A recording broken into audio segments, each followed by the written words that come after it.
Welcome to AITA Tales, where stories hit harder, feel realer, and stay with you longer. Subscribe now because the next story might change the way you see everything. Today's story is about a guy who got called pathetic by his own wife. Not after a fight. Not at the end of some big screaming match that built for weeks. She said it while he had his arms around her at the kitchen sink, on a perfectly normal Tuesday. And yeah, that sentence is about as rough as it sounds. He stopped everything after that moment. Not dramatically, not with big announcements. He just quietly pulled back and let the silence sit. 6 weeks later, she's texting him, wondering where he went. And the person who finally cracked the whole thing open? Their 10-year-old son, standing in the hallway in his pajamas at midnight. Let's get into it. She called my love pathetic. So I stopped touching her, but now she is begging. My name is Cole Russo. I'm 41 years old, and I own a 12-table restaurant called Faro on Alberta Street in Portland, Oregon. Italian Pacific Northwest, handmade pasta, local fish, seasonal everything. I built it from a food truck 4 years ago with my savings and a second mortgage I'm still a few years away from paying off. 6 staff, 60 covers on a good night when everything clicks. It's not famous, not trying to be. It's just good food made by someone who genuinely cares. And for me, that was always enough. I'm telling you all of that because the restaurant matters to this story in ways that won't be obvious until later. For now, just picture a guy who spends most of his waking hours inside a kitchen that's his, running a place he built from nothing, and comes home at the end of the night to a life that used to feel just as solid. Claire and I met in 2012 at a birthday dinner in Southeast Portland. She was an accountant who just made senior associate at a corporate finance firm downtown. Precise, quiet, beautiful in that way that sneaks up on you. Dark hair, serious eyes, and a laugh that came out like it genuinely surprised her every time. She wasn't trying to impress anyone the night we met.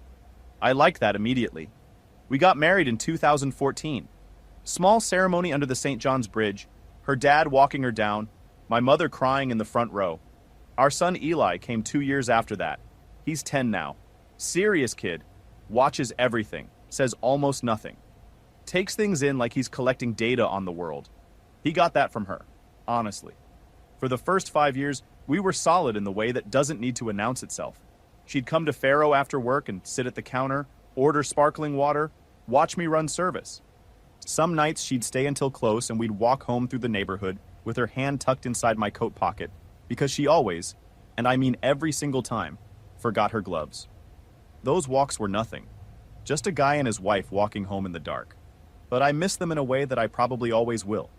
I don't know when it stopped. That's the thing nobody warns you about. You don't notice the day it goes quiet. You just wake up one morning and realize the silence has been there so long, it's become the furniture. The actual start, not the end, but the moment I should have paid sharper attention to, was a Thursday in July. Eli had a baseball game at Alberta Park after school. I left Faro early, handed close to my sous chef, and made it to the bleachers by the 3rd inning. Claire was already there, phone in hand, not watching the field. Eli hit a double in the 4th and drove in 2 runs. The other parents were on their feet hollering. I was up, yelling his name. Eli rounded second and looked to the bleachers with that big 10-year-old grin on his face, looking for his mom. Claire was texting. I said her name. She looked up. "Oh, nice, buddy," smiled, went right back to her phone. Eli's grin dimmed. He turned back to the field and adjusted his helmet, and something in the set of his shoulders changed in a way that I noticed and filed away and wish I'd said more about in that moment. After the game, I asked Claire who she'd been texting. Diane, she said. Work stuff. Diane Holloway, a life alignment coach. Online certification, decent Instagram following. She talked about something called feminine energy reclamation and deprogramming from codependency. Claire had been doing private sessions with her for 4 months by then. Twice a week on video call. $300 a session. I didn't know about the cost until much later. I'll be honest, when I first heard the term life alignment coach, I thought it sounded like something you'd find on a flyer at a smoothie shop.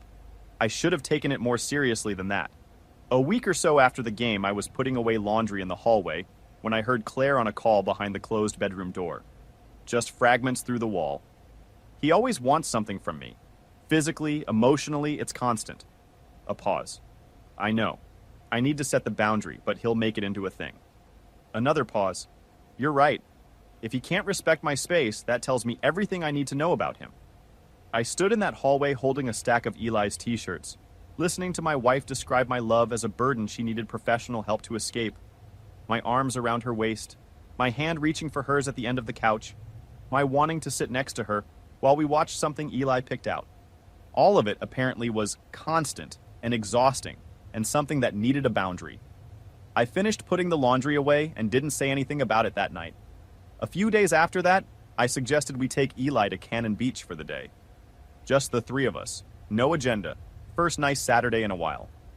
Claire said she had a Diane call at noon. I pointed out she'd had a call 3 days before. She told me Diane moved the Thursday session to Sunday. No big deal. It was fine. I asked, probably for the first time, which in hindsight I should have done months earlier, what they were actually working on in those sessions. She looked at me like I'd asked to read her diary. My growth, Cole. I'm working on my growth. I didn't ask again. Then came Tuesday, July 23rd. She was at the sink loading the dishwasher after dinner. I came up behind her and put my arms around her waist the way I'd done probably 1,000 times over 10 years. Nothing loaded about it, nothing dramatic, just what married people do on a Tuesday. She pulled away like I burned her, didn't turn around. Stop begging for intimacy, Cole. It's pathetic. I let go, stepped back. She kept rinsing the plate. The dishwasher hummed. The kitchen light buzzed. I walked to the living room and sat in the armchair and stared at the wall. She went to bed without saying goodnight. I went to the guest room. She didn't mention it in the morning. That was day one. Hold on. For the listeners right now, this is me jumping in, not Cole. I need you to sit with what just happened. This man walked up to his wife at the kitchen sink and put his arms around her waist. That's it. That was the entire offense. And she said, "Stop begging for intimacy, it's pathetic." Not during a fight. Not after he did something wrong. On a regular Tuesday while she was rinsing dishes. There is a wellness coach in the background charging $600 a week to help her reach this conclusion. We'll get to her. But first, here's what Cole does next. And it's not what you expect. I stopped everything. Not with announcements. Not with the couch and pillow routine where you make sure she notices the statement you're making. I just receded. Like the tide going out quiet and steady and all the way. No morning kiss. She didn't notice for 3 days. No lunchtime texts. She noticed on day 5. Everything okay? And I told her I was busy at work and left it there. No sitting next to her on the couch in the evening. I started taking the armchair. She glanced over once the first night and didn't say anything. No asking about her day. She started talking about it a few times out of habit, then caught herself mid-sentence when she realized I hadn't asked. Stopped. Left the room. Week 2, she texted me at 6 on a Tuesday, asking if I was coming home for dinner. I was at Faro. I told her we had late service. She pointed out I'd had 3 late services that week. I told her the season was picking up.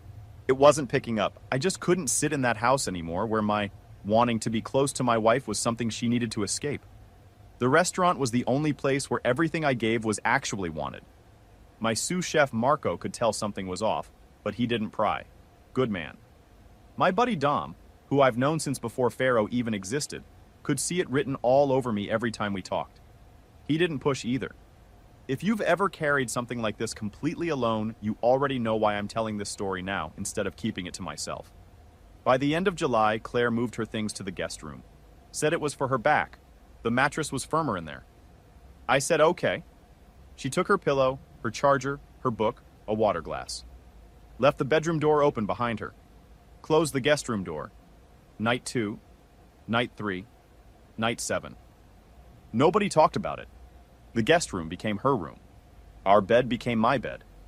The pronouns in my head shifted without a single conversation to mark it. I lay in our bed one night. It was probably sometime during the second week of this, trying to remember the last time she'd reached for me on her own. Not out of habit. Not a performative kiss at someone else's dinner party.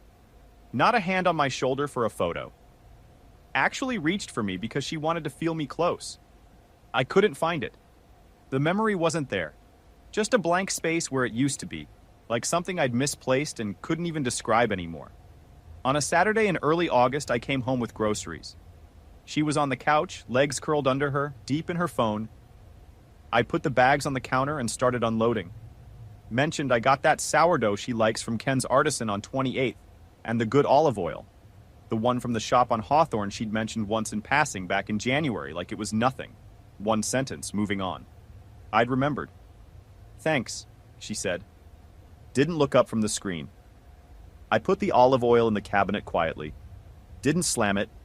Didn't sigh for effect. Just put it away and went to the restaurant an hour earlier than I needed to. I wasn't angry about it. Or maybe I was, and I just didn't have the language for it yet. I was mostly just empty in a way that had no temperature. Her mom called me a few days after that. Carol, sweet woman who worries about everything quietly. She said Claire sounded distant on the phone, asked if it was the coach. I confirmed it. Carol went quiet for a second, then told me something she'd never mentioned before, that her husband Richard had gone through something almost identical with her 30 years ago. She'd gotten involved with a women's retreat group that told her Richard was holding her back from her real self. She'd almost left him over it. What changed? I asked. I looked at my daughter, Jenny was 4, and asked myself, is this woman who barely knows me more right about my life than the man who built it with me? Once I actually asked the question honestly, the answer was obvious. Claire hasn't asked herself that question yet. Then someone needs to help her hear it, Carol said. Eli started showing up at Faro after school in the first week of August. Just appeared one afternoon with his backpack. Can I do homework here? I told him, of course. He set up at table 4 near the kitchen pass. Best sightline to the line from out front. Did his math, ate whatever staff meal was running that day, watched me work. After 2 weeks, it was fully routine. 3:30 every afternoon, backpack on table 4. One evening, I was rolling pasta while Eli watched from his stool at the corner of the pass. He sat there for a while without saying anything and then said, Dad, I said, yeah. I like it here. It's calm. Then he picked his book back up like he hadn't just said anything. I stood there with flour in the creases of my hands, throat tight enough that I couldn't swallow for a moment. A 10-year-old chose to spend his afternoons in a working restaurant kitchen because it was calmer than his own home. Let that sit for a second. Claire noticed after about a week and a half. Said it was weird that he kept showing up there. I told her it wasn't that weird. Her jaw tightened. She heard what I was actually saying in that. She told me she wanted him home by 5, and I told her to ask him herself. She didn't. Around August 10th, she tried a different approach. Made breakfast on a Saturday. Eggs the way I like them. Set the table with the cloth napkins we normally only bring out when we have people over. Soft voice, hand on my arm when I sat down. We ate. She tried twice to open a conversation about us. I answered politely. She tried a third time. You've been distant. I'm right here. No, you're here, but you're not here. I'm giving you the space you asked for. I didn't ask for space. You told me to stop begging, so I stopped. She set her fork down. Something moved behind her eyes. The beginning of a recognition she wasn't ready to have yet. That's not what I meant, she said. I was having a bad day. It was a Tuesday. I was hugging you. You called me pathetic. She had no answer for that. Picked up her phone, left the table. 5 minutes later, I could hear her on a call in the other room. Diane. Recalibrating, apparently. Pause. For the listeners, just to be clear, we're watching a man who responded to stop begging for intimacy by simply stopping. And the woman who said it is now upset that he took her at her word. She expected him to chase, to grovel, to knock on the guest room door and beg to be let back in so she could confirm what Diane told her, that he's needy. He's the problem. But Cole didn't chase. He adjusted. Nothing breaks that playbook faster than a man who genuinely doesn't perform for it. She tried the jealousy angle next. I'll let him tell you how that went. I found out about the full scope of what Diane was running from Dom in mid-August. His wife Lisa worked with a woman named Tanya, who was in Diane's reclamation circle, the group program that ran parallel to the private sessions. 8 women, weekly group video calls. Dom called me during afternoon prep. Bro, Lisa told me something. That coach, Diane, she tells her clients their husbands are energy drains. That physical closeness is trauma bonding. She's got this whole framework where anytime a man reaches for his wife, it gets reframed as emotional extraction. I was standing in Pharaoh's walk-in cooler, hanging duck on the hooks, shelves of mise en place and labeled containers, cold air on my face. "How many women in the group?" I asked. "8 in the current circle. 2 of them have already filed for divorce. Tanya's still deciding. And here's the thing, man." He paused. "Diane charges extra for what she calls the separation track. Premium sessions, worksheets, a dedicated group chat for women who are actively leaving their husbands. She monetizes the exit." "She's running a business," I said. "Your wife is a customer, Nate." He caught himself. "Cole, man, sorry." A container of demi-glace tipped on the shelf, and I caught it without really thinking about it. My hands were steady. The rest of me wasn't. "There's more. Tanya told Lisa that Claire talks about you in the group calls. Says you're emotionally unavailable, that you won't respect her boundaries, that you're married to the restaurant." I waited. "She told the group you were pathetic for hugging her. So I'm the villain. You're the villain. She's the woman finding her strength." The compressor in the walk-in hummed. I put the container back on the shelf, straightened every single thing on the rack, just to give my hands something to do, while my chest figured out how to keep doing its job. She had rewritten the whole story. In her version, I was the cold one, the absent one, the one who kept choosing the restaurant over his family. And 8 women who had never met me were cheering her on based on a version of me that didn't exist. That night, I went home and stood in the doorway of the living room and watched her, both thumbs working her phone, more engaged than I'd seen her in months. Not with me, not with Eli. With an audience of strangers who knew my name but not my face. She looked up and mentioned, almost offhand, that Eli eating dinner at Pharaoh every night was exactly what Diane talks about. Said it was a manipulation tactic, using Eli to make her feel guilty. I stood in that doorway and let that sentence move through me without flinching. My son choosing to do his homework at table 4 was now a weapon I was deploying. Every ordinary thing between a father and his kid fed through a framework built by a woman who had never met either of us. I walked to the guest room, sat on the edge of the bed, looked at my hands, cook's hands, burns, calluses, flour in the creases, hands that built a restaurant from a secondhand food truck, held a newborn on the day he was born, made pasta for strangers who kept coming back, and eventually started feeling like community. Pathetic hands, apparently. Wait. I need to jump in because I want you to fully understand what Diane is running. This is not a wellness business. This is a subscription service for ending marriages. She gets you in at $300 a session, spends weeks convincing you that your husband's hand on your knee is a boundary violation, then upsells you the premium divorce package with a dedicated group chat. That's not coaching. That's a conversion funnel. Diane found a way to monetize marital tension and brand it as empowerment. And Claire got turned into a paying customer before she realized what the product actually was. Cole is about to flip the table. The jealousy play came mid-August. Give her credit, she ran the full version. We were cleaning up after dinner one evening, Eli in his room, and she mentioned a guy from her office named Shane. Said he'd taken her to lunch and told her she had a glow, that she seemed happier lately.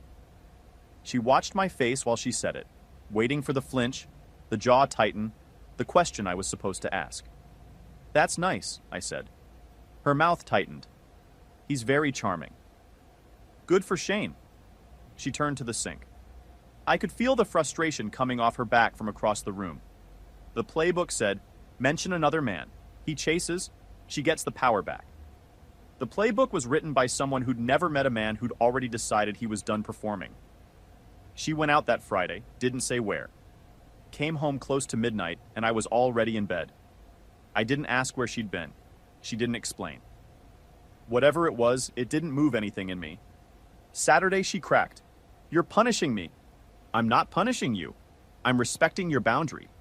"That wasn't a boundary. That was me being frustrated. Your frustration told me what you actually think of me. I heard you." "Diane says your withdrawal is a control tactic." "Diane says a lot of things. $300 at a time." Her eyes filled. She turned away. I stayed in the armchair. The distance between us was maybe 8 feet. It felt like something significantly larger. The Portland Monthly Review dropped August 22nd. A food writer had come in 3 weeks earlier. Quiet dinner, no introduction, no announcement. The review called Faro, "the restaurant Portland doesn't know it needs yet," and called my handmade pappardelle with braised rabbit the best pasta dish in the city. My phone blew up within the hour. Reservations booked out 4 weeks and 2 days. Staff celebrating at family meal. Dom texting me all caps nonsense for about 3 hours straight. I called Claire, told her about the review. "That's nice," she said. "Can you pick up Eli from practice? I have a Diane call." Of course she did. Eli read the review on my phone at the restaurant that night. His whole face changed the way a kid's face does when something is genuinely exciting and he gets to be part of it. "Dad, they said your pasta is the best in the whole city. Pretty cool, right?" He folded the printout with both hands, carefully, like it was something worth protecting, and put it in the front pocket of his backpack. An invitation came the next morning. Portland Harvest Food Festival, October 12th. First time Faro had been included. Biggest food event in the city, the kind of thing restaurants spend years working toward. I told Claire at dinner that night. She asked when it was, heard the date, said she might have plans. She stood up, took her plate to the sink, said she'd been telling Diane that I was married to that place, and she was just someone who lived in the same house. Eli was at the table. His fork stopped midway to his mouth. He looked at her, then at me, then at his plate. He didn't say anything, just put the fork down and stopped eating. Hold on. I'm jumping in because I want to say something about Eli real quick. This kid has been watching everything this whole time, doing homework at table 4, eating staff meal because home isn't calm enough, folding a newspaper review like it's worth keeping. And now he's at dinner, watching his mom say his dad is just someone she lives with, in front of that dad. Eli doesn't react, just puts the fork down. He's 10. He's been filing it all away. He'll say exactly one thing about all of this. Midnight, dark kitchen, and it'll be worth the wait. On September 1st, Claire came to Faro for the first time in months. She walked in during service, sat at the counter without saying anything, and just watched. I saw her from the line and kept working. After close, when the last table was done and the staff had cleared out, she was still there. "I miss this," she said. "Coming here, watching you. You stopped coming. I know. Diane told you that supporting the restaurant was enabling my avoidance." She started to say that wasn't exactly how it was phrased, and I told her that was exactly how it was phrased, because according to what Jenny had told me, that was verbatim. Claire went quiet. She ordered sparkling water, drank it slowly while I finished wiping down. It almost felt like something familiar, like a Tuesday from 5 years ago. Almost. Then she said, "Do you still love me?" "I'm still here." "That's not an answer." "You told me my love was pathetic. You want me to say it again so your coach can pull it apart in the next session?" She flinched, set the glass down, left without finishing it. That was Sunday night. Tuesday came the text at 11:47 p.m. "Are you even coming home tonight?" I read it twice, standing behind the counter with a rag in my hand. Set the phone face down and kept wiping. Wednesday at midnight, I came home. Claire was sitting at the kitchen table in the dark, hands flat on the surface like she'd been waiting there long enough that she'd given up on doing anything while she waited. "We need to talk," she said. "Okay." "You've changed." "Yes." "I want the old Cole back." "The old Cole got called pathetic for hugging his wife in the kitchen." "I told you, I was having a bad day." "I talked to Jenny last week, Claire." Her face went completely still. "Carol reached out first, and then I called Jenny. She told me about the group. The 8 women, the reclamation circle. She told me you've been describing me to those women as emotionally unavailable, as someone who won't respect your boundaries, as a guy who's married to a restaurant." Claire's hands pressed flat on the table. "Jenny also told me that 2 women in that group already filed for divorce. That Diane runs a premium separation track, extra sessions, worksheets, and a private group chat for women who are actively leaving their husbands. She charges more for the divorce lane than the regular coaching." The refrigerator hummed in the dark kitchen. "She's not coaching you, Claire. She's converting you. That's not... You called me pathetic for hugging you." That word came out of her framework, not your mouth. Emotional extraction, trauma bonding, energy drain. Those are things she taught you to call love. She handed you a script and you ran it. You don't know what I've been going through. I know exactly what you've been going through. You've been paying $600 a week for a woman to teach you that your husband's affection is a threat. And then when I actually stopped, when I gave you every single thing she said you needed, you panicked. Because the silence proved she was wrong, didn't it? She was shaking, not performing it. Her hands were unsteady on the table, and she wasn't trying to hide it. You want to know what I've been going through? I come home every night to a house where I'm not allowed to touch my wife, not allowed to miss her, not allowed to want to be near her because wanting her makes me pathetic. My son eats dinner at my restaurant every afternoon because it's calmer than his own home. You know what he told me last month? He said he liked it there because it was calm. A 10-year-old said that. And you've been sitting in group sessions telling strangers I'm the problem while I'm in the next room making his dinner. Cole, stop. No, I stopped once. You're the one who sent the text asking if I was coming home. So hear this. I leaned forward. I am not pathetic for loving you. I'm not broken for wanting to hold my wife. And I'm done being the villain in a story you're paying someone else to write. She pressed both hands to her face. The crying that came out wasn't managed or curated. It was the sound of a woman who just heard herself clearly for the first time in several months and didn't entirely like what she heard. A sound from the hallway, bare feet on hardwood. Eli was standing in the doorway in his pajamas, baseball glove in hand.